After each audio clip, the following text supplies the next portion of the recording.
Hello everyone, welcome to my another mini blog. তো তোমরা সবাই কেমন আছো? আশা করছি খুব ভালো আছো। তো কদিন ধরেই প্রচণ্ড রিচ খাওয়া দাওয়া হচ্ছে, তাই ভাবছি আজ থেকে শুরু করে দিই একটু হেলদি ডায়েট। তো চলো, আজকে দুপুরের মেনুতে থাকছে আমার সতে ভেজিটেবল, তার সাথে থাকছে গ্রিল ফিশ। এখানে আমি আমার পছন্দ মতো সবজি নিয়েছি, তোমরা চাইলে তোমাদের পছন্দ মতো সবজি এখানে অ্যাড করতে পারো।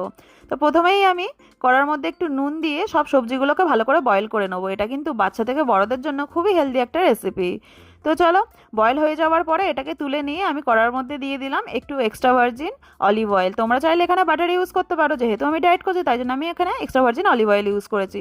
তারপর সবজিগুলোকে ভালো করে নাড়িয়ে ছাড়িয়ে একটু ভাজা ভাজা করে নিয়ে ওপর থেকে একটু ব্ল্যাক পেপার দিলে রেডি হয়ে যাবে সতে ভেজিটেবল। তো চলো, তারপরে বানিয়ে নিই একটু গ্রিল ফিশ। তো গ্রিল ফিশের রেসিপিটা আজকে আর তোমাদের সাথে শেয়ার করতে পারলাম না, আগামী দিন অবশ্যই শেয়ার করব।